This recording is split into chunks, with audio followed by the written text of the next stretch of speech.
Yeah, so the Access Media Awards, oh, I'm sorry, I mean the Game Awards just had their nominations revealed a little while ago. And when I say they are dumb, they are dumb. I will give credit where credit is due. I did not think that they would mention Black Myth Wukong or Stellar Blade at all during this ceremony because of what happened last year with Hogwarts Legacy and them completely ignoring that video game. But they acknowledged it and even nominated it for Game of the Year, and they nominated Stellar Blade for other things. But it's the nominations that really just doesn't make sense to me. As you can see right here, they still have this post up where they misspelled metaphor, by the way. They had another post up where they misspelled Wukong for some reason, and they got that one down, but for some reason they still have this one up. So here are the nominees for Game of the Year. We have Metaphor ReFantazio, which is a fantastic game. Final Fantasy VII Rebirth, I've also heard that's fantastic. Black Myth Wukong, and then Balatro. I had no idea what that video game was, but it is an indie mobile game, which is a card game. Keep that in mind for later. Astrobot, another banger. And here is the elephant in the room, Elden Ring Shadow of the Erdtree. Now listen, I like Elden Ring. I think Shadow of the Erdtree is a damn good expansion for a video game. It does not deserve to be nominated for Game of the Year when there are other games that have come out this year that could be contenders. You could have Helldivers. You could have Warhammer Space Marine 2. You could have Stellar Blade. You could have Silent Hill 2. Any one of those games could be nominated and be put in the place of Elden Ring Shadow of the Erdtree. It's a DLC. Then they changed the rules the other day to allow DLCs to be put into nominations. And instead of having their own separate category for DLCs and expansions, they put that in all categories, so now it could be nominated for Game of the Year. And what that does is it opens up the can of worms, the floodgates of all the potential things that could be happening. Cyberpunk 2077, they had Phantom Liberty that came out. That's another good expansion for a video game. That could be nominated for Game of the Year if it had came out this year, because it's a DLC, and Cyberpunk came out in 2020. Elden Ring came out in 2022. A 2-year-old game should not be nominated for Game of the Year 2 years later. That doesn't make any sense. Regardless of how good the DLC is, going off of the base game, nominating that for Game of the Year is absolutely stupid. Because what's to say that another game doesn't have a DLC that comes out and that game be nominated for Game of the Year? What if Baldur's Gate 3 has a expansion pack that comes out next year? Can that be nominated for Game of the Year even though it won Game of the Year last year? That doesn't make sense. All of this could have been fixed if you just said, hey, you know what? We're going to have a separate category for DLCs, and not, hey, we're going to allow DLCs in all categories. At that point, it doesn't matter. Like, what's the point of having a Game of the Year if previous year's games could be nominated? But I will give credit again where credit is due. For some reason, well, we know the reason, because the Access Media is starting to figure out what everybody else has been saying. They didn't nominate Dragon Age the Veilguard for absolutely anything besides innovation. It didn't get nominated for RPG, Action Adventure Game, Game of the Year, Score, none of that. They just completely snubbed Dragon Age the Veilguard. They act like that game doesn't even exist. Like, where is the Concords? Where's the Dustborns and the Games for Impact? Those games were meant to, you know what? We're not even going to go into that. Let's get into this real stupid stuff right here, because I absolutely think this is absurd that you could have a DLC game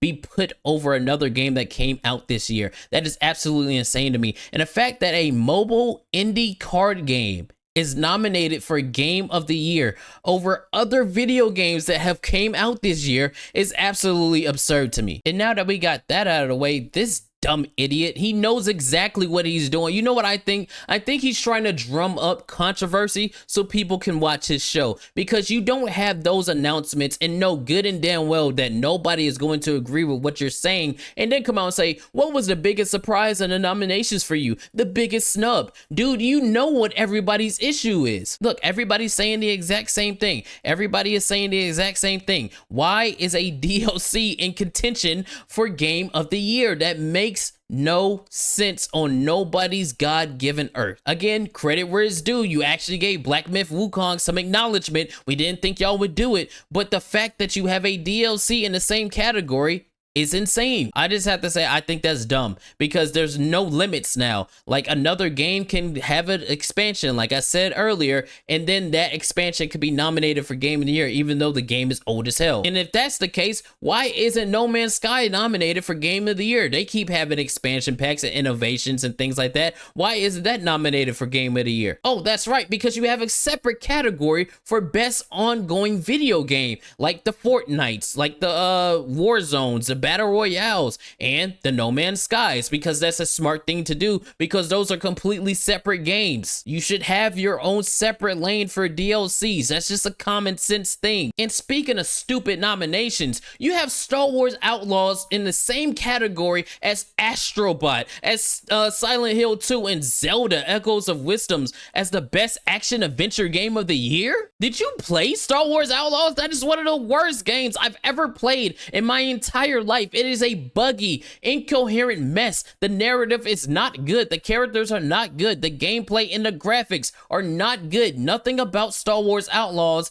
is award worthy, not a single thing. So nominating it just feels like you had to nominate it for nomination's sake, because there's no way that that game should be nominated for anything. And you already know Ubisoft is going to tout this out. Oh, thank you, Game Awards, for nominating our video game. Thank you, thank you. Just like this, Dragon Age didn't get nominated for anything except accessibility. And what did they do? Oh, we're happy to announce Dragon Age of Velgar was nominated for innovation and accessibility. Nobody cares about that. Let's be honest here. Yeah, you see this right here. That's exactly how they're doing. They're coping and they're seething because their virtue signaling ESG DEI garbage video game didn't get nominated for anything. You don't even have the access media on your side. I doubt that BioWare will last any longer. This is like a participation trophy at this point, to be honest. And you put Star Wars Outlaws in best action adventure game, but you didn't put Stellar Blade right there? That doesn't make any sense. Again, none of these nominations are adding up besides the obvious, the metaphors, the Astrobots, the Black Myth Wukongs. All the other ones are like, you're just putting it in there just to put it in there, man. That doesn't make sense. And all you're doing is making people go, we don't care about your video game awards. We see this as just a big circle jerk for all you access media types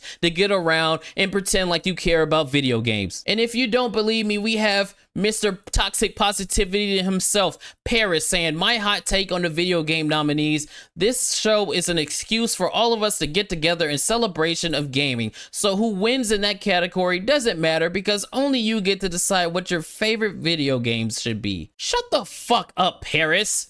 Mr. O, like I said, the game of the year is the friends who made it along the way had it. Shut up.